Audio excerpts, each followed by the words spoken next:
So you want to make a map in QGIS. Well, you've come to the right place because that's what we're going to do.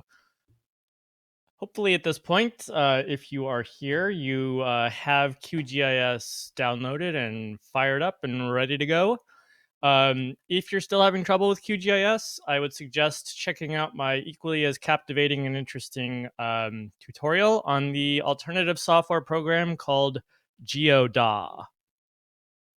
Okay, so QGIS is the open source free version of ArcGIS. It is in many ways doing the basically exact same thing. The difference is that a lot of the buttons are different looking, right?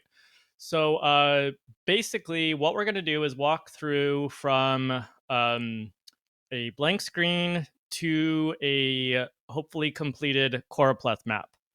So let's do that.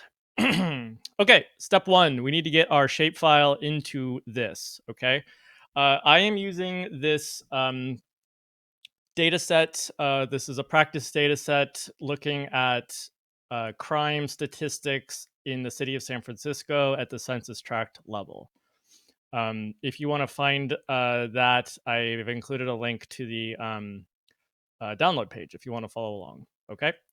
So the first thing I want to do is add my shapefile. So go up to layer, and I want to add layer. And this very first one, I want to add a vector. Okay. So let's say you're working with, oh, I don't know, a county level shapefile. That would also be add vector. Boop. Okay. So just like with ArcGIS, you need to go tell the program where to go look.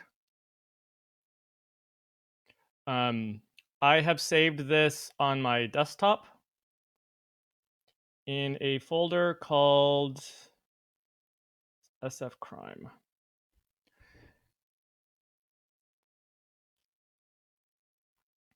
Okay. And I want the shapefile .shp. I'm going to add it down here and click close. So this is the city of San Francisco. These are census blocks. Okay. And just like with ArcGIS, the shapefile has an attribute table. And just like with ArcGIS, you can join a separate data set to this. Okay, so let's do that now. I have a separate sheet that I have created where I have collected for every census tract, I have collected crime statistics. So the number of vandalism, robbery, drugs, and car theft. Okay. I want to join this to this guy. Okay. So this should at this point look pretty familiar to stuff you've done in ArcGIS. Okay. So I want to first now go add that that data set. So go to layer, add layer. This time I'm going to add a delimited text layer. I'm going to go find it.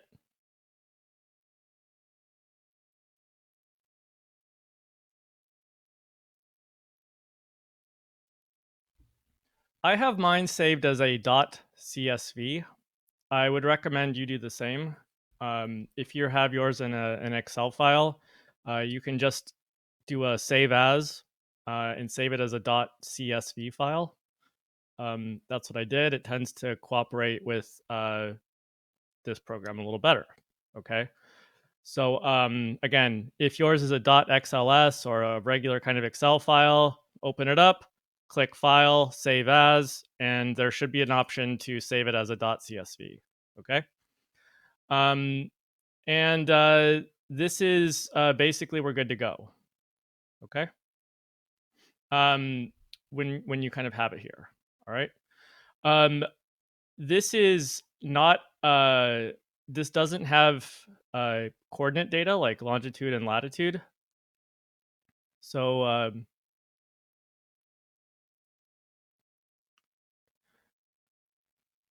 I'm going to say no geometry.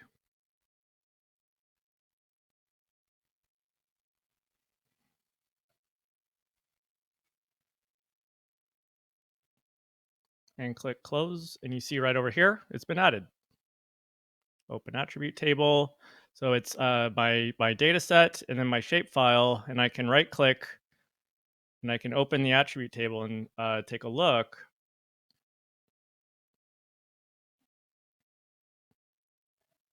There we go.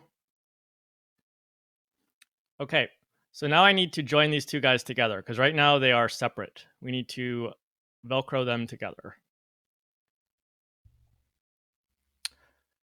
So I want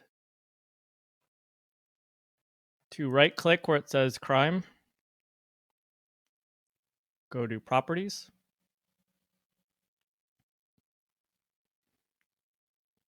whoops,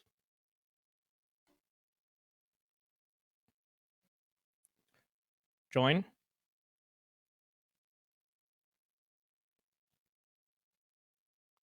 and click this little plus to say, okay, here's what we want to do. Here's what we want to join. Okay. I want to join this table to my shapefile called San Francisco crime blocks. Okay. And let's say I want to join it by the ID number that is unique to each census tract. So just like you could give a unique ID number to each county, each census tract here has a unique ID number. Okay. Let's see if I can pull that up. So that's this. See, each one has its own ID number. So this is in the table, and the census tract shapefile has the same. So you want to make sure that your common ID variable match, okay? So I'm going to match them by the ID and make sure they both match, okay? Click OK. Click OK. And now you should have a joined data set to your shapefile. To double check that, you can right click your shapefile, open attribute table, and you see, so should see a bunch of stuff. Okay. Very similar to ArcGIS. Okay. Now we want to visualize crime. Okay. So again, right click your shapefile, go to properties. Go up to symbology. And we want to go up at the very top, and we want to do graduated.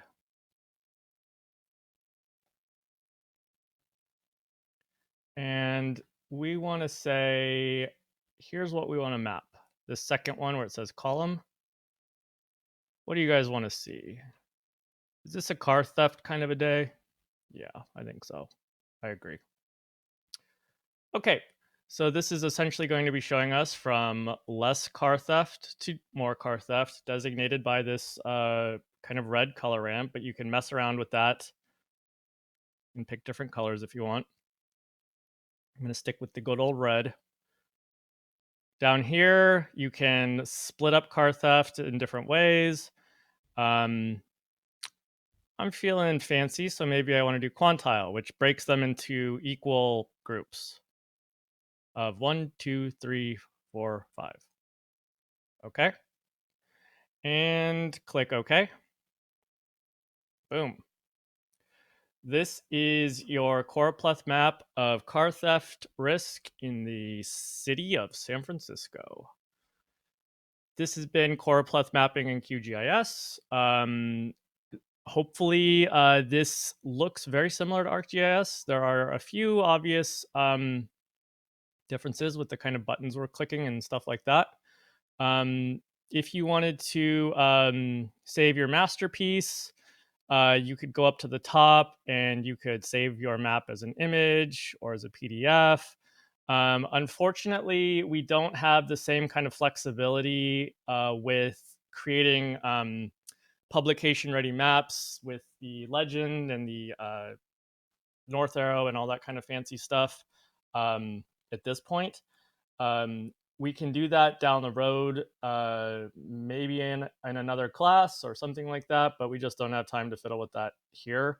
So at this point, really, if you can get your choropleth map out and you can show me what the colors mean in a legend, that's good for me. Okay. So this is the choropleth map, and in the next session, we'll learn how to take it a step further and do more hotspot type mapping. Okay, this is Dr. Bales signing off. Take care.